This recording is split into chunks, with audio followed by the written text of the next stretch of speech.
रख ख्याल की जिंदगी ज़रूरी है, रख ख्याल की साहां दी डोर लमेरी है, रख ख्याल की जश्न हले कई बाकी ने, जिंदगी तो ना उम्मीद ना हो, जिंदगी दे कई रंग बाकी ने। तुसी ते तुहाडा परिवार हर समय रहे सेहतयाब। इसे ਲਈ ਲੈ ਹਾਜ਼ਰ ਹਾਂ ਮੈਂ ਪੀਟੀਸੀ ਨਿਊਜ਼ ਦਾ ਇੱਕ ਖਾਸ ਉਪਰਾਲਾ ਡਾਕਟਰ ਸਪੀਕ, ਜਿਸ ਵਿੱਚ ਵੱਖ-ਵੱਖ ਬਿਮਾਰੀਆਂ ਬਾਰੇ ਵੱਖ-ਵੱਖ ਐਕਸਪਰਟ ਡਾਕਟਰਸ ਦੇ ਨਾਲ ਅਸੀਂ ਕਰਾਂਗੇ ਚਰਚਾ। ਤੇ ਅੱਜ ਦਾ ਸਾਡਾ ਵਿਸ਼ਾ ਜੁੜਿਆ ਹੈ ਪੇਟ ਦੀ ਬਿਮਾਰੀ ਨਾਲ, ਜਿਸ ਬਾਰੇ ਗੱਲ ਕਰਨ ਲਈ ਸਾਡੇ ਨਾਲ ਸੁਹਾਨਾ ਹਸਪੀਟਲ ਮੋਹਾਲੀ ਤੋਂ ਨੇ ਡਾਕਟਰ ਜੇਪੀ ਸੈਣੀ, ਕੰਸਲਟੈਂਟ ਗੈਸਟ੍ਰੋਨੋਲੋਜਿਸਟ, ਅਤੇ ਡਾਕਟਰ ਨਰਿੰਦਰ ਪੌਲ, ਕੰਸਲਟੈਂਟ ਜਨਰਲ ਲੈਪਰੋਸਕੋਪਿਕ ਸਰਜਨ। ਤੁਹਾਨੂੰ ਦੋਵਾਂ ਨੂੰ ਜੀ ਆਇਆਂ ਨੂੰ। Thank you. ਡਾਕਟਰ ਸਾਹਿਬ, ਪਹਿਲੇ ਤਾਂ ਤੁਹਾਡੇ ਜ਼ਰੀਏ ਸਮੂਹ ਮੈਡੀਕਲ ਫਰਟਰਨਿਟੀ ਦਾ ਬਹੁਤ-ਬਹੁਤ ਧੰਨਵਾਦ ਕਰਨਾ ਚਾਹਾਂਗੇ, ਜੋ ਇਸ ਕੋਵਿਡ-19 ਦੀ ਸਿਚੁਏਸ਼ਨ ਦੇ ਵਿੱਚ ਆਪਣੀ ਜਾਨ ਦਾਅ 'ਤੇ ਲਾ ਕੇ ਸਾਡੇ ਸਾਰਿਆਂ ਦੀ ਜਾਨਾਂ ਨੂੰ ਸੁਰੱਖਿਅਤ ਰੱਖ ਰਹੇ ਨੇ। ਬਹੁਤ-ਬਹੁਤ ਸ਼ੁਕਰੀਆ ਤੁਹਾਡਾ। ਧੰਨਵਾਦ। ਡਾਕਟਰ ਜੇਪੀ, ਤੁਹਾਡੇ ਤੋਂ ਪਹਿਲੇ ਜਾਨਣਾ ਚਾਹਾਂਗੇ ਕਿ ਅਮੂਮਨ ਕਹਿੰਦੇ ਨੇ ਕਿ ਸਾਰੀ ਬਿਮਾਰੀਆਂ ਦੀ ਜੜ ਜਿਹੜੀ ਹੈ ਉਹ ਪੇਟ ਤੋਂ ਸ਼ੁਰੂ ਹੁੰਦੀ ਹੈ। ਜੀ ਜੀ। ਤੇ ਇਸ ਦੇ ਲੱਛਣ ਜੇ ਅਸੀਂ ਕਹੀਏ, ਲੱਛਣ ਕੀ ਹੁੰਦੇ ਨੇ? ਅੱਜ ਅਸੀਂ ਪੇਟ ਦੀਆਂ ਬਿਮਾਰੀਆਂ ਦੇ ਬਾਰੇ ਵਿੱਚ ਸਮਝਾਂਗੇ, ਜਿਸ ਵਿੱਚ ਮੇਨਲੀ ਅਸੀਂ ਆਪਣੇ ਡਾਈਜੈਸਟਿਵ ਸਿਸਟਮ ਦੀ ਗੱਲ ਕਰਾਂਗੇ। ਡਾਈਜੈਸਟਿਵ ਸਿਸਟਮ ਵਿੱਚ ਸਾਡੇ ਉਹ ਸਾਰੇ ਆਰਗਨ ਆਉਂਦੇ ਨੇ ਜਿਹੜੇ ਖਾਣਾ ਹਜਮ ਕਰਨ ਵਿੱਚ ਸਾਡੀ ਮਦਦ ਕਰਦੇ ਹਨ। ਇਸ ਵਿੱਚ ਸਾਡਾ ਮੂੰਹ, ਸਾਡਾ ਫੂਡ ਪਾਈਪ, ਛੋਟੀ ਆਂਤ, ਵੱਡੀ ਆਂਤ, ਲਿਵਰ, ਗੋਲ ਬਲੈਡਰ ਅਤੇ ਪੈਨਕ੍ਰੀਆਜ਼ ਆਦਿ ਸ਼ਾਮਿਲ ਹਨ। ਲਿਵਰ ਸਾਡੇ ਡਾਈਜੈਸਟਿਵ ਸਿਸਟਮ ਵਿੱਚ ਇੱਕ ਅਹਿਮ ਰੋਲ ਅਦਾ ਕਰਦਾ ਹੈ। ਇਹਨਾਂ ਵਿੱਚੋਂ ਕਿਸੇ ਵੀ ਆਰਗਨ ਵਿੱਚ ਖਰਾਬੀ ਹੋਣ 'ਤੇ ਸਾਨੂੰ ਬਾਰ-ਬਾਰ ਪੇਟ ਦਰਦ ਰਹਿਣਾ, ਭੁੱਖ ਨਾ ਲੱਗਣਾ, ਭਾਰ ਘਟਣਾ, ਬਾਰ-ਬਾਰ ਦਸਤ ਲੱਗਣਾ ਜਾਂ ਕਬਜ਼ ਹੋਣਾ ਅਤੇ ਪੀਲੀਆ ਆਦਿ ਬਿਮਾਰੀਆਂ ਹੋ ਸਕਦੀਆਂ ਹਨ। ਇਹਨਾਂ ਲੱਛਣਾਂ ਨੂੰ ਸਾਨੂੰ ਇਗਨੋਰ ਨਹੀਂ ਕਰਨਾ ਚਾਹੀਦਾ ਅਤੇ ਇਹਨਾਂ ਵਿੱਚੋਂ ਕੋਈ ਵੀ ਅਗਰ ਲੱਛਣ ਕਿਸੇ ਨੂੰ ਹੈ ਤਾਂ ਸਾਨੂੰ ਤੁਰੰਤ ਡਾਕਟਰੀ ਸਹਾਇਤਾ ਲੈਣੀ ਚਾਹੀਦੀ ਹੈ। ਡਾਕਟਰ ਨਰਿੰਦਰ, ਪੇਟ ਦਰਦ ਦੀ ਅਸੀਂ ਗੱਲ ਕਰੀਏ, ਅਕਸਰ ਲੋਕ ਕਹਿੰਦੇ ਨੇ ਮੈਨੂੰ ਪੇਟ ਦਰਦ ਦੀ ਸ਼ਿਕਾਇਤ ਹੋ ਰਹੀ ਹੈ, ਪਰ ਇਸ ਨੂੰ ਸੀਰੀਅਸਲੀ ਕਦੋਂ ਲੈਣਾ ਚਾਹੀਦਾ ਹੈ ਤੇ ਇਹ ਕਦ ਜਾਨਲੇਵਾ ਵੀ ਹੋ ਸਕਦਾ ਹੈ? ਨਿਖਿਲ ਜੀ, ਇੱਦਾਂ ਹੈ, ਜੋ ਡਾਕਟਰ ਜੇਪੀ ਨੇ ਹੁਣ ਗੱਲ ਕੀਤੀ ਹੈ, ਇਸੇ ਨੂੰ ਅੱਗੇ ਵਧਾਉਂਦੇ ਹੋਏ ਜੋ ਉਹਨਾਂ ਨੇ ਲੱਛਣ ਦੱਸੇ ਹੈ, ਉਹਨਾਂ 'ਚ ਸਭ ਤੋਂ ਕਾਮਨ ਲੱਛਣ ਜਿਸ ਦੇ ਨਾਲ ਮਰੀਜ਼ ਸਾਡੇ ਕੋਲ ਆਉਂਦੇ ਨੇ ਉਹ ਹੈ ਪੇਟ ਦਾ ਦਰਦ। ਪੇਟ ਦਾ ਦਰਦ ਬਹੁਤ ਸਾਰੇ ਕਾਰਨਾਂ ਕਰਕੇ ਹੋ ਸਕਦਾ ਹੈ। ਇਸ ਦਾ ਜੋ ਮੇਨ ਕਾਰਨ ਇਹ ਹੈ ਕਿ ਸਾਡੇ ਪੇਟ ਦੇ ਵਿੱਚ ਇੰਨੇ ਸਾਰੇ ਆਰਗਨ, ਇੰਨੇ ਸਾਰੇ ਅੰਗ ਨੇ ਕਿ ਉਹਨਾਂ ਦੇ ਕਿਸੇ ਦੇ ਵੀ ਖਰਾਬ ਹੋਣ ਕਰਕੇ ਪੇਟ ਦਾ ਦਰਦ ਹੋ ਸਕਦਾ ਹੈ।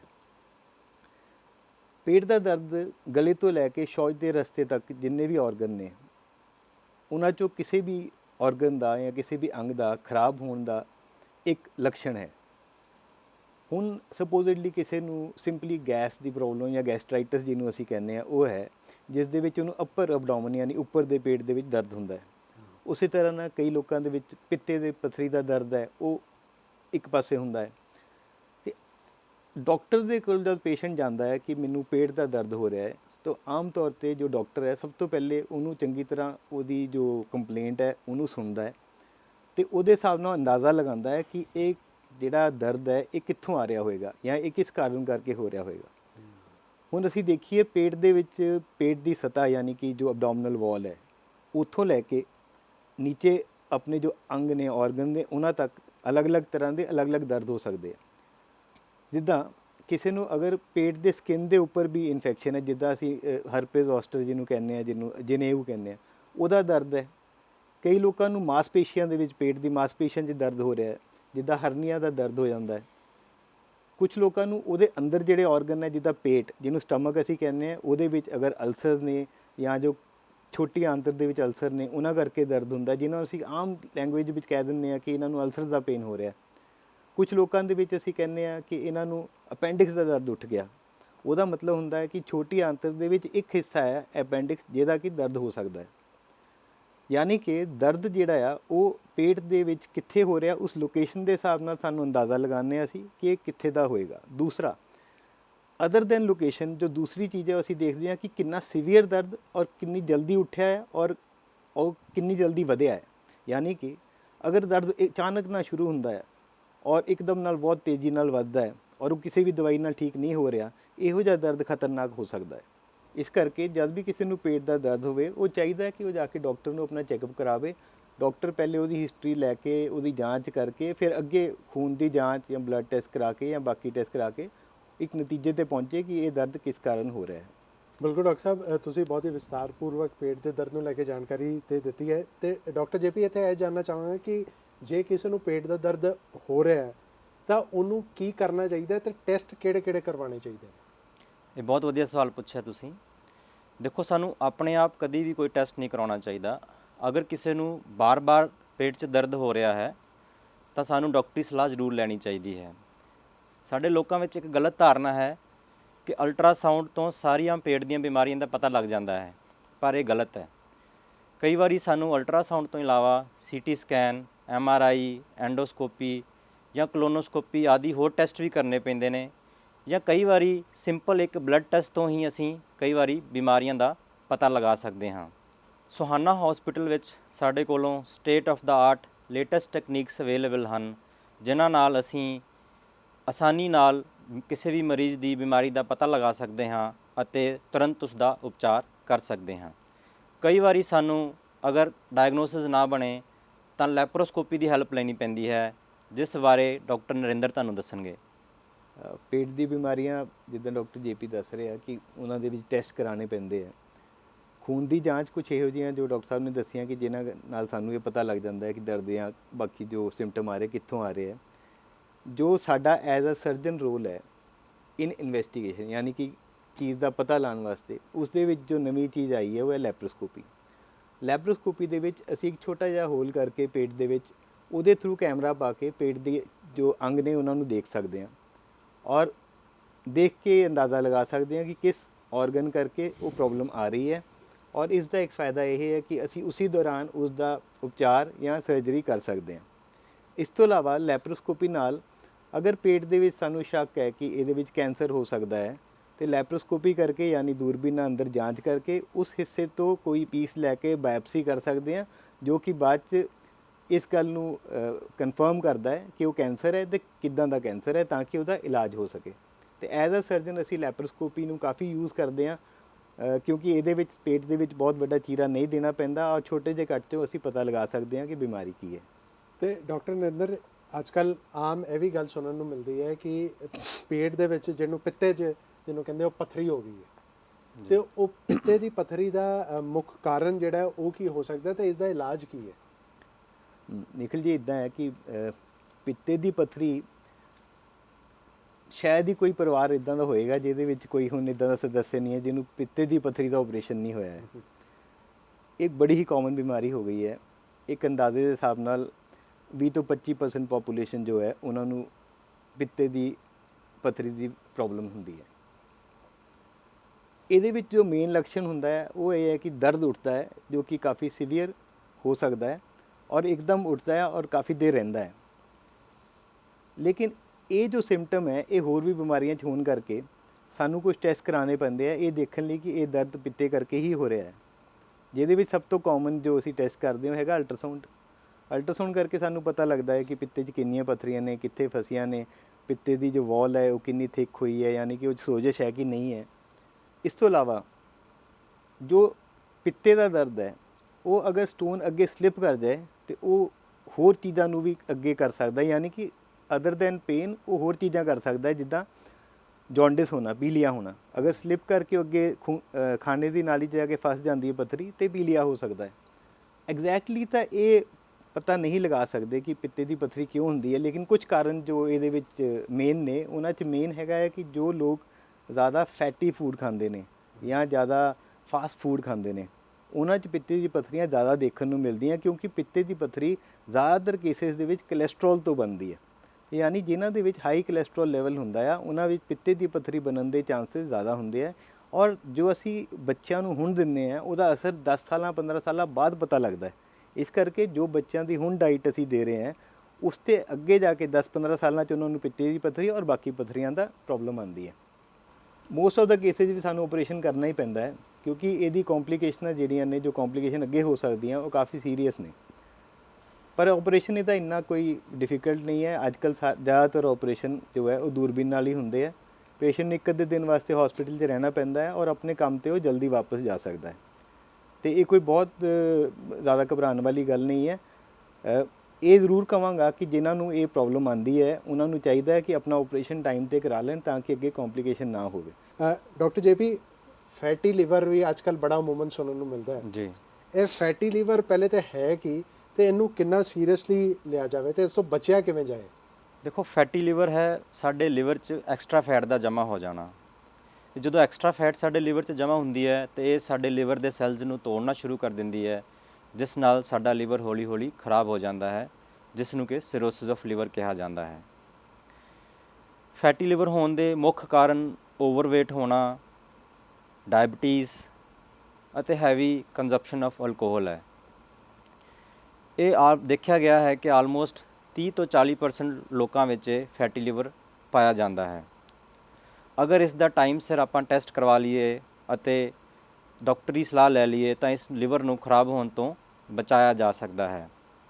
ਅੱਜ ਕੱਲ੍ਹ ਅਸੀਂ ਨਿਊ ਟੈਕਨੀਕਸ ਜਿਵੇਂ ਲਿਵਰ ਫਾਈਬਰੋਸਕੈਨ, ਇਲਾਸਟੋਗ੍ਰਾਫੀ ਆਦਿ ਯੂਜ਼ ਕਰ ਰਹੇ ਹਾਂ, ਜਿਨ੍ਹਾਂ ਨਾਲ ਅਰਲੀ ਸਟੇਜ ਵਿੱਚ ਫੈਟੀ ਲਿਵਰ ਦਾ ਡਾਇਗਨੋਸਿਸ ਕੀਤਾ ਜਾ ਸਕਦਾ ਹੈ ਅਤੇ ਲਿਵਰ ਨੂੰ ਖਰਾਬ ਹੋਣ ਤੋਂ ਬਚਾਇਆ ਜਾ ਸਕਦਾ ਹੈ।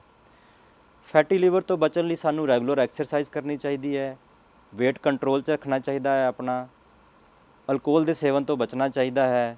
ਬਿਲਕੁਲ, ਸਿਹਤਯਾਬ ਜੇ ਤੁਸੀਂ ਰਹਿਣਾ ਹੈ ਤੇ ਵੇਟ ਕੰਟਰੋਲ ਤੇ ਕਰਨਾ ਹੀ ਪਏਗਾ ਤੇ ਨਾਲੇ ਰੈਗੂਲਰ ਐਕਸਰਸਾਈਜ਼ ਵੀ ਜ਼ਰੂਰੀ ਹੈ। ਡਾਕਟਰ ਨਰਿੰਦਰ, ਜੇ ਅਸੀਂ ਗੱਲ ਕਰੀਏ ਪੇਟ ਦੇ ਕੈਂਸਰ ਨੂੰ ਲੈ ਕੇ, ਤੇ ਉਹ ਪੇਟ ਦੇ ਕੈਂਸਰ ਕਿਹੜੇ ਨੇ ਤੇ ਇਸ ਦਾ ਲੱਛਣ ਕੀ ਹੁੰਦੇ ਨੇ ਤਾਂ ਕਿ ਅਰਲੀ ਸਟੇਜ ਤੇ ਵੀ ਇਹਦਾ ਪਤਾ ਲੱਗ ਜਾਂਦਾ? ਜੋ ਲੱਛਣ ਅਸੀਂ ਕੈਂਸਰ ਦੇ ਮੰਨਦੇ ਹਾਂ ਪੇਟ ਦੇ, ਉਹਨਾਂ ਵਿੱਚ ਪੇਟ ਦਾ ਦਰਦ ਹੋਣਾ, ਭੁੱਖ ਦਾ ਘਟਣਾ, ਭਾਰ ਦਾ ਘਟਣਾ, ਬਾਰ-ਬਾਰ ਦਸਤ ਲੱਗਣਾ ਜਾਂ ਦਸਤ ਤੋਂ ਬਾਅਦ ਕਬਜ਼ ਹੋਣਾ, ਫਿਰ ਕਬਜ਼ ਤੋਂ ਬਾਅਦ ਫਿਰ ਤੋਂ ਦਸਤ ਹੋ ਜਾਣਾ, ਆਲਟਰਨੇਟ ਹੋਣਾ, ਇਹ ਸਾਰੇ ਸਿੰਪਟਮ ਨੇ। ਲੈਟਰਿਨ ਦੇ ਵਿੱਚ ਖੂਨ ਆਣਾ, ਇਹ ਬੜਾ ਵੱਡਾ ਸਿੰਪਟਮ ਹੈ ਜਿਹੜਾ ਕਿ ਇਸ ਨੂੰ ਪੁਆਇੰਟ ਕਰਦਾ ਹੈ ਕਿ ਕੈਂਸਰ ਹੈ। ਕੈਂਸਰ ਅਗਰ ਹੈਗਾ ਵੀ ਹੈ ਤਾਂ ਵੀ ਹੁਣ ਫਿਲਹਾਲ ਜੋ ਸਾਡੀ ਮੈਡੀਕਲ ਸਾਇੰਸ ਹੈ ਉਹਨੇ ਕਾਫੀ ਤਰੱਕੀ ਕਰ ਲਈ ਹੈ, ਉਹਦੇ ਵਿੱਚ ਹਰ ਇੱਕ ਤਰ੍ਹਾਂ ਦੇ ਕੈਂਸਰ ਦਾ ਕੋਈ ਨਾ ਕੋਈ ਇਲਾਜ ਹੈਗਾ ਹੈ। ਸਾਡੇ ਦੇਸ਼ ਦੇ ਵਿੱਚ ਕਿਉਂਕਿ ਸਕਰੀਨਿੰਗ ਪ੍ਰੋਗਰਾਮਸ ਬਹੁਤ ਜ਼ਿਆਦਾ ਨਹੀਂ ਹੁੰਦੇ, ਯਾਨੀ ਕਿ ਆਮ ਤੌਰ 'ਤੇ ਜਿੱਦਾਂ ਬਾਹਰਲੇ ਦੇਸ਼ਾਂ ਦੇ ਵਿੱਚ ਹੁੰਦਾ ਹੈ ਕਿ ਉਹ ਸਕਰੀਨ ਕਰਦੇ ਰਹਿੰਦੇ ਆ ਬਾਰ-ਬਾਰ ਆਪਣੇ, ਸਾਡੇ ਦੇਸ਼ 'ਚ ਜੋ ਵੀ ਲੋਕ ਹੈ ਉਹਨਾਂ ਨੂੰ ਰਿਸਪੌਂਸਿਬਿਲਿਟੀ ਉਹਨਾਂ ਉੱਤੇ ਆਪਣੀ ਹੈ ਕਿ ਉਹਨਾਂ ਨੇ ਆਪਣੇ ਆਪ ਨੂੰ ਸਕਰੀਨ ਕਰਾਉਣਾ ਹੈ। ਇਹਦੇ ਵਿੱਚ ਇਹ ਜ਼ਰੂਰੀ ਹੈ ਕਿ ਅਸੀਂ ਹਰ ਸਾਲ ਆਪਣਾ ਚੈੱਕਅਪ ਕਰਾਈਏ, ਪੇਟ ਦਾ ਅਲਟਰਾਸਾਊਂਡ, ਖੂਨ ਦੇ ਟੈਸਟ, ਡਾਕਟਰ ਤੋਂ ਜਾਂਚ ਕਰਾਈਏ ਤਾਂ ਕਿ ਸਾਨੂੰ ਟਾਈਮ ਤੇ ਪਤਾ ਲੱਗ ਸਕੇ ਕਿ ਕੈਂਸਰ ਹੈ ਕਿ ਨਹੀਂ ਹੈ। ਕਿਉਂਕਿ ਕੈਂਸਰ ਦਾ ਇਲਾਜ ਅਗਰ ਪਹਿਲੀ ਸਟੇਜ ਦੇ ਵਿੱਚ ਹੋ ਜਾਂਦਾ ਹੈ ਤਾਂ ਉਹਦੇ ਵਿੱਚ ਇੱਕ ਤਾਂ ਨਾਰਮਲ ਲਾਈਫ ਬੰਦਾ ਜੀ ਸਕਦਾ ਹੈ ਔਰ ਜ਼ਿਆਦਾ ਕੋਈ ਪ੍ਰੋਬਲਮ ਨਹੀਂ ਆਉਂਦੀ। ਜਿਵੇਂ ਡਾਕਟਰ ਸਾਹਿਬ ਨੇ ਕਿਹਾ ਕਿ ਜੇ ਕੈਂਸਰ ਦੇ ਲੱਛਣ ਨਜ਼ਰ ਆ ਵੀ ਰਹੇ ਨੇ ਤੇ ਘਬਰਾਉਣ ਦੀ ਲੋੜ ਨਹੀਂ ਹੈ, ਇਲਾਜ ਜ਼ਰੂਰ ਉਹਦਾ ਹੋ ਸਕਦਾ ਹੈ। ਤੇ ਇਹ ਇੱਕ ਸਵਾਲ ਡਾਕਟਰ ਜੇਪੀ ਤੇ ਡਾਕਟਰ ਨਰਿੰਦਰ ਤੁਹਾਡੇ ਦੋਵਾਂ ਤੋਂ ਜਾਣਨਾ ਚਾਹਾਂਗਾ, ਜੋ ਮੈਨੂੰ ਲੱਗਦਾ ਹੈ ਕਿ ਸਾਡੇ ਵਿਊਅਰਸ ਦੇ ਮਨ ਦੇ ਵਿੱਚ ਵੀ ਆ ਰਿਹਾ ਹੋਵੇਗਾ ਕਿ ਕੀ ਪੇਟ ਦੀ ਬਿਮਾਰੀਆਂ ਦਾ ਇਹ ਜੋ ਕੋਵਿਡ-19 ਦੀ ਸਿਚੁਏਸ਼ਨ ਇਸ ਵਕਤ ਚੱਲ ਰਹੀ ਹੈ, ਕਿ ਉਸ ਨਾਲ ਵੀ ਕੋਈ ਸੰਬੰਧ ਹੈ? ਜੀ, ਜਿਵੇਂ ਹੀ ਦੇਖ ਰਹੇ ਹਾਂ ਕਿ ਕੋਵਿਡ-19 ਨੇ ਪੂਰੀ ਦੁਨੀਆ ਨੂੰ ਆਪਣੀ ਲਪੇਟ ਵਿੱਚ ਲਿਆ ਹੋਇਆ ਹੈ। ਕੋਵਿਡ-19 ਵਿੱਚ ਸਾਹ ਤੋਂ ਇਲਾਵਾ ਪੇਟ ਦੀਆਂ ਵੀ ਕਾਫੀ ਬਿਮਾਰੀਆਂ ਹੋ ਸਕਦੀਆਂ ਹਨ, ਜਿਵੇਂ ਭੁੱਖ ਨਾ ਲੱਗਣਾ, ਮੂੰਹ ਦਾ ਟੇਸਟ ਚਲਾ ਜਾਣਾ, ਪੇਟ ਵਿੱਚ ਦਰਦ ਰਹਿਣਾ, ਭਾਰ ਘਟਣਾ ਅਤੇ ਦਸਤ ਲੱਗਣਾ। ਇਹ ਕਾਫੀ ਕਾਮਨ ਸਿੰਪਟਮ ਜੋ ਕਿ ਕੋਵਿਡ ਦੇ ਮਰੀਜ਼ਾਂ ਵਿੱਚ ਦੇਖੇ ਗਏ ਨੇ, ਜੋ ਕਿ ਪੇਟ ਦੇ ਨਾਲ ਰਿਲੇਟਡ ਨੇ।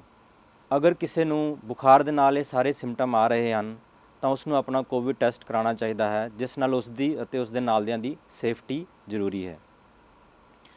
ਇਸ ਤੋਂ ਇਲਾਵਾ ਇਹ ਵੀ ਦੇਖਿਆ ਗਿਆ ਹੈ ਕਿ ਕੋਵਿਡ-19 ਵਾਇਰਸ ਫੀਕੋ ਓਰਲ ਰੂਟ ਨਾਲ ਵੀ ਟਰਾਂਸਮਿਟ ਹੋ ਜਾਂਦਾ ਹੈ, ਜਿਸ ਨੂੰ ਕਿ ਅਸੀਂ ਇਹ ਕਹਿ ਸਕਦੇ ਹਾਂ ਕਿ ਉਲਟੀ ਜਾਂ ਦਸਤ ਰਾਹੀਂ ਵੀ ਇੱਕ ਦੂਜੇ ਨੂੰ ਫੈਲ ਸਕਦਾ ਹੈ ਅਤੇ ਸਾਨੂੰ ਇਸ ਚੀਜ਼ ਦਾ ਵੀ ਧਿਆਨ ਰੱਖਣਾ ਚਾਹੀਦਾ ਹੈ। ਇਹ ਵੀ ਦੇਖਿਆ ਗਿਆ ਹੈ ਕਿ ਕੋਵਿਡ-19 ਦੇ ਨਾਲ ਕੁਝ ਸਰਜੀਕਲ ਕੰਪਲਿਕੇਸ਼ਨਸ ਵੀ ਐਸੋਸੀਏਟਡ ਨੇ, ਜਿਨ੍ਹਾਂ ਦੇ ਬਾਰੇ ਡਾਕਟਰ ਨਰਿੰਦਰ ਤੁਹਾਨੂੰ ਵਿਸਥਾਰ ਨਾਲ ਦੱਸਣਗੇ। ਕੋਵਿਡ ਦੇ ਵਿੱਚ ਵੈਸੇ ਤਾਂ ਜ਼ਿਆਦਾਤਰ ਕੇਸਿਸ ਵਿੱਚ ਜੋ ਅਸੀਂ ਮੰਨਿਆ ਜਾਂਦਾ ਹੈ ਕਿ ਕੋਵਿਡ ਸਾਹ ਦੀ ਬਿਮਾਰੀ ਹੈ, ਯਾਨੀ ਫੇਫੜਿਆਂ 'ਤੇ ਅਸਰ ਕਰਦੀ ਹੈ।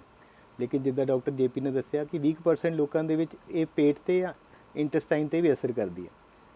ਐਜ਼ ਅ ਸਰਜਨ ਜੋ ਅਸੀਂ ਕੋਵਿਡ ਦੇ ਟਾਈਮ 'ਤੇ ਦੇਖਿਆ ਹੈ ਕਿ ਸਾਡੇ ਕੋਲ ਇਹੋ ਜਿਹੇ ਕੇਸਿਸ ਆਉਂਦੇ ਨੇ ਜਿਨ੍ਹਾਂ ਦੇ ਵਿੱਚ ਪੇਟ ਦੀ ਨਾੜੀ ਇੱਕਦਮ ਨਾਲ ਉਹਦਾ ਖੂਨ ਸਪਲਾਈ ਬੰਦ ਹੋ ਗਈ ਔਰ ਉਹ ਕਾਲੀ ਪੈ ਗਈ ਔਰ ਸਾਨੂੰ ਇੱਕਦਮ ਨਾਲ ਆਪਰੇਸ਼ਨ ਕਰਨਾ ਪਿਆ। ਇਹ ਉਹ ਕੇਸਿਸ ਦੇ ਵਿੱਚ ਅਸੀਂ ਜ਼ਿਆਦਾ ਦੇਖਣ ਨੂੰ ਮਿਲਿਆ ਜਿਨ੍ਹਾਂ ਦੇ ਵਿੱਚ ਕੋਵਿਡ ਕਾਫੀ ਸੀਰੀਅਸ ਹੋਇਆ, ਉਹਨਾਂ ਨੂੰ ਕਾਫੀ ਦੇਰ ਉਹਦਾ ਇਲਾਜ ਕਰਾਉਣਾ ਪਿਆ, ਉਹਦੇ ਲਈ ਉਹਨਾਂ ਨੂੰ ਕਾਫੀ ਸਾਰੀ ਦਵਾਈਆਂ ਚੱਲੀਆਂ ਅਤੇ ਉਹਦੇ ਨਾਲ ਉਹਨਾਂ ਨੂੰ ਜੋ ਅੰਤਰਾ ਆ ਉਹਦੀ ਜੋ ਬਲੱਡ ਸਪਲਾਈ ਹੈ, ਉਹਦੀ ਜੋ ਖੂਨ ਦੀ ਸਪਲਾਈ ਹੈ, ਉਸ 'ਤੇ ਅਸਰ ਅਸੀਂ ਦੇਖਿਆ ਹੈ। ਪਿਛਲੇ ਕਾਫੀ ਟਾਈਮ ਤੋਂ ਸਾਲ ਤੋਂ ਅਸੀਂ ਇਹ ਦੇਖ ਰਹੇ ਹਾਂ ਕਿ ਜੋ ਇਹੋ ਜਿਹੇ ਕੇਸਿਸ ਹੈ ਇਹਨਾਂ ਦੇ ਵਿੱਚ ਵਾਧਾ ਆਇਆ ਹੈ। ਦੂਸਰਾ, ਕੋਵਿਡ ਦੇ ਵਿੱਚ ਜੋ ਅਸੀਂ ਆਪਰੇਸ਼ਨ ਕਰਦੇ ਹਾਂ, ਜੋ ਆਮ ਆਪਰੇਸ਼ਨ ਕਰਦੇ ਹਾਂ, ਜਿੱਦਾਂ ਸਪੋਜ਼ਡਲੀ ਕਿਸੇ ਨੇ ਹਰਨੀਆ ਦਾ ਆਪਰੇਸ਼ਨ ਕਰਾਉਣਾ ਹੈ, ਕਿਸੇ ਨੇ ਪਿੱਤੇ ਦਾ ਆਪਰੇਸ਼ਨ ਕਰਾਉਣਾ ਹੈ, ਕਿਸੇ ਨੇ ਕੋਈ ਵੀ ਪੇਟ ਦਾ ਆਪਰੇਸ਼ਨ ਕਰਾਉਣਾ ਹੈ, ਪਹਿਲੀ ਗੱਲ ਤਾਂ ਕਿ ਜੋ ਇਲੈਕਟਿਵ ਆਪਰੇਸ਼ਨ ਹੈ, ਜੋ ਕਿ ਆਮ ਐਮਰਜੈਂਸੀ ਆਪਰੇਸ਼ਨ ਨਹੀਂ ਹੈ, ਉਹ ਅਸੀਂ ਆਮ ਤੌਰ ਤੇ ਇਹ ਟਾਈਮ ਦੇ ਵਿੱਚ ਘਟਾ ਦਿੰਦੇ ਹਾਂ ਕਿ ਅਸੀਂ ਇਹ ਨਹੀਂ ਕਰਦੇ। ਲੇਕਿਨ ਜੇ ਸਾਨੂੰ ਉਹ ਕਰਨੇ ਹੀ ਪੈਂਦੇ ਹੈ, ਯਾਨੀ ਕਿ ਜਿਹੜੇ ਪੇਸ਼ੈਂਟ ਨੂੰ ਕੋਵਿਡ ਨਹੀਂ ਹੈ ਉਹਦੇ ਵਿੱਚ ਵੀ ਜਦ ਸਾਨੂੰ ਸਰਜਰੀ ਕਰਨੀ ਪੈਂਦੀ ਹੈ ਤਾਂ ਸਾਨੂੰ ਬਹੁਤ ਖਿਆਲ ਰੱਖਣਾ ਪੈਂਦਾ ਹੈ। ਹਰ ਇੱਕ ਪੇਸ਼ੈਂਟ ਦਾ ਪਹਿਲੇ ਕੋਵਿਡ ਟੈਸਟ ਹੁੰਦਾ ਹੈ। ਹੁਣ ਜਿੱਦਾਂ ਸਾਡੇ ਹਸਪੀਟਲ ਦੇ ਵਿੱਚ ਆਪਣਾ ਕੋਵਿਡ ਚੈੱਕ ਕਰਨ ਦੀ ਮਸ਼ੀਨ ਹੈ, ਤਾਂ ਪਹਿਲੇ ਅਸੀਂ ਉਹ ਚੈੱਕ ਕਰਦੇ ਹਾਂ ਕਿ ਇਹਨੂੰ ਕੋਵਿਡ ਤਾਂ ਨਹੀਂ ਹੈ, ਔਰ ਜਿਨ੍ਹਾਂ ਦੇ ਵਿੱਚ ਕੋਵਿਡ ਪੋਜ਼ਿਟਿਵ ਹੈ ਲੇਕਿਨ ਉਹਨਾਂ ਨੂੰ ਆਪਰੇਸ਼ਨ ਦੀ ਲੋੜ ਹੈ, ਜੋ ਕਿ ਆਪਰੇਸ਼ਨ ਕੋਵਿਡ ਦਾ ਰਿਲੇਸ਼ਨ ਨਹੀਂ ਹੈ, ਲੇਕਿਨ ਉਹਨਾਂ ਦੇ ਵਿੱਚ ਵੀ ਸਾਨੂੰ ਇਸ ਗੱਲ ਦਾ ਖਿਆਲ ਰੱਖਣਾ ਪੈਂਦਾ ਹੈ ਕਿ ਜਿਨ੍ਹਾਂ ਪੇਸ਼ੈਂਟ ਦੇ ਵਿੱਚ ਕੋਵਿਡ ਦੀ ਇਨਫੈਕਸ਼ਨ ਹੁੰਦੀ ਹੈ ਉਹਨਾਂ 'ਚ ਆਪਰੇਸ਼ਨ ਤੋਂ ਬਾਅਦ ਕੰਪਲਿਕੇਸ਼ਨ ਦੇ ਰੇਟ ਬਹੁਤ ਹਾਈ ਨੇ, ਕਿਉਂਕਿ ਉਹਨਾਂ ਨੂੰ ਬੇਹੋਸ਼ ਕਰਨਾ ਪੈਂਦਾ ਹੈ, ਸਾਹ ਦੀ ਮੈਡੀਸਿਨ ਦੇਣੀ ਪੈਂਦੀ ਹੈ। ਇਸ ਕਰਕੇ ਇਹ ਸਾਰੀ ਚੀਜ਼ਾਂ ਨੇ ਕਾਫੀ ਕੰਪਲਿਕੇਟ ਕੀਤਾ ਹੈ ਸਾਡਾ ਇਹ ਵਾਲਾ ਟਾਈਮ, ਤੇ ਇਸ ਗੱਲ ਦਾ ਖਿਆਲ ਰੱਖਣਾ ਚਾਹੀਦਾ ਹੈ ਕਿ ਕੋਵਿਡ ਤੋਂ ਜਿੰਨਾ ਬਚਿਆ ਜਾ ਸਕੇ ਉਨਾ ਅੱਛਾ ਹੈ। ਡਾਕਟਰ JP, ਪਹਿਲੇ ਤਾਂ ਮੇਰਾ ਵੀ ਇੱਕ ਮਿਸਕਨਸੈਪਸ਼ਨ ਹੈ, ਜਾਂ ਮੈਂ ਕਹਾਂਗਾ ਇੱਕ ਸਵਾਲ ਹੈ ਕਿ ਕਾਲਾ ਪੀਲੀਆ ਕੋਈ ਬਿਮਾਰੀ ਹੁੰਦੀ ਹੈ, ਤੇ ਜੇ ਬਿਮਾਰੀ ਇਹ ਹੈ ਤੇ ਇਹਦਾ ਇਲਾਜ ਕੀ ਹੈ? ਇਹ ਬਹੁਤ ਵਧੀਆ ਸਵਾਲ ਪੁੱਛਿਆ ਤੁਸੀਂ। ਦੇਖੋ, ਪੀਲੀਆ ਦਾ ਮਤਲਬ ਹੈਪੇਟਾਈਟਸ। ਹੈਪੇਟਾਈਟਸ ਦਾ ਮਤਲਬ ਹੈ ਕਿ ਸਾਡੇ ਲਿਵਰ 'ਚ ਸੋਜ ਆ ਜਾਣਾ। ਹੈਪੇਟਾਈਟਸ ਦੇ ਬਹੁਤ ਸਾਰੇ ਕਾਰਨ ਹਨ, ਜਿਨ੍ਹਾਂ ਵਿੱਚ ਇੱਕ ਵਾਇਰਲ ਹੈਪੇਟਾਈਟਸ ਹੈ। ਇਹ ਵਾਇਰਲ ਹੈਪੇਟਾਈਟਸ 4 ਤਰ੍ਹਾਂ ਦਾ ਮੇਨ ਹੈ ਜੋ ਕਿ ਸਾਡੇ ਲਿਵਰ ਨੂੰ ਇਨਫੈਕਟ ਕਰਦਾ ਹੈ। ਇਸ ਵਿੱਚ ਹੈਪੇਟਾਈਟਸ A, E, B ਅਤੇ C ਹੈ। ਜੋ ਹੈਪੇਟਾਈਟਸ B ਅਤੇ C ਹੈ ਉਹ ਖੂਨ ਰਾਹੀਂ ਫੈਲਦੇ ਨੇ, ਜਿਨ੍ਹਾਂ ਨੂੰ ਕਿ ਕਾਲੇ ਪੀਲੀਏ ਦਾ ਨਾਂ ਦਿੱਤਾ ਜਾਂਦਾ ਹੈ। ਇਹਨਾਂ ਨੂੰ ਕਾਲਾ ਪੀਲੀਆ ਇਸ ਲਈ ਕਿਹਾ ਜਾਂਦਾ ਹੈ ਕਿਉਂਕਿ ਅਗਰ ਲੰਬੇ ਸਮੇਂ ਤੱਕ ਇਹਨਾਂ ਦਾ ਇਲਾਜ ਨਾ ਕੀਤਾ ਜਾਏ ਤਾਂ ਇਹ ਸਾਡੇ ਲਿਵਰ ਨੂੰ ਖਰਾਬ ਕਰ ਦਿੰਦੇ ਨੇ, ਜਿਸ ਨੂੰ ਕਿ ਲਿਵਰ ਸਿਰੋਸਿਸ ਕਿਹਾ ਜਾਂਦਾ ਹੈ, ਜਿਸ ਨੂੰ ਕਿ ਦੁਬਾਰਾ ਠੀਕ ਨਹੀਂ ਕੀਤਾ ਜਾ ਸਕਦਾ ਅਤੇ ਇਹ ਬਿਮਾਰੀ ਹੌਲੀ ਹੌਲੀ ਜਾਨਲੇਵਾ ਹੋ ਸਕਦੀ ਹੈ। ਅਗਰ ਕਿਸੇ ਨੂੰ ਵੀ ਲਿਵਰ ਦੀ ਬਿਮਾਰੀ ਦੇ ਕੋਈ ਲੱਛਣ ਹਨ ਤਾਂ ਸਾਨੂੰ ਆਪਣਾ ਟੈਸਟ ਕਰਾਉਣਾ ਚਾਹੀਦਾ ਹੈ, ਸਪੈਸ਼ਲੀ ਹੈਪੇਟਾਈਟਸ B ਅਤੇ C ਦਾ, ਅਤੇ ਇਸ ਦਾ ਅਗਰ ਸਹੀ ਟਾਈਮ 'ਤੇ ਇਲਾਜ ਕੀਤਾ ਜਾਏ ਤਾਂ ਲਿਵਰ ਨੂੰ ਖਰਾਬ ਹੋਣ ਤੋਂ ਬਚਾਇਆ ਜਾ ਸਕਦਾ ਹੈ। ਤੇ ਡਾਕਟਰ ਨਰਿੰਦਰ, ਤੁਸੀਂ ਹੁਣੇ ਹਰਨੀਆ ਦਾ ਜ਼ਿਕਰ ਕਰ ਰਹੇ ਸੀ ਕਿ ਪੇਟ ਵਿੱਚ ਹਰਨੀਆ ਹੋਣਾ ਵੀ ਕੋਈ ਬਿਮਾਰੀ ਹੁੰਦੀ ਹੈ, ਤੇ ਜੇ ਬਿਮਾਰੀ ਹੈ ਤੇ ਇਸ ਦੇ ਲੱਛਣ ਕੀ ਹੁੰਦੇ ਨੇ, ਇਲਾਜ ਕੀ ਹੈ? ਨਿਖਿਲ ਜੀ, ਜੋ ਪੇਟ ਦਾ ਹਰਨੀਆ ਅਸੀਂ ਕਹਿੰਦੇ ਹਾਂ, ਇਹਦਾ ਮਤਲਬ ਹੈ ਕਿ ਪੇਟ ਦੀ ਮਾਸਪੇਸ਼ੀਆਂ ਅਗਰ ਕਮਜ਼ੋਰ ਹੋ ਜਾਣ ਤੇ ਉਹ ਜਗ੍ਹਾ ਛੱਡ ਦਿੰਦੀਆਂ। ਉਸ ਜਗ੍ਹਾ ਜਿੱਥੇ ਉਹ ਛੱਡ ਦਿੰਦੀਆਂ ਉੱਥੇ ਕੋਈ ਹੋਲ ਜਾਂ ਡਿਫੈਕਟ ਬਣ ਜਾਂਦਾ, ਜਿਹਦੇ ਵਿੱਚੋਂ ਪੇਟ ਦੇ ਅੰਗ ਜੋ ਹੈ ਉਹ ਬਾਹਰ ਨੂੰ ਆਉਂਦੇ ਨੇ। ਯਾਨੀ ਕਿ ਪੇਟ ਦੇ ਵਿੱਚ ਕਮਜ਼ੋਰੀ ਹੋਣਾ, ਪੇਟ ਦੀ ਐਬਡੋਮੀਨਲ ਵਾਲ ਯਾਨੀ ਮਾਸਪੇਸ਼ੀ 'ਚ ਕਮਜ਼ੋਰੀ ਹੋਣਾ ਹਰਨੀਆ ਹੈ।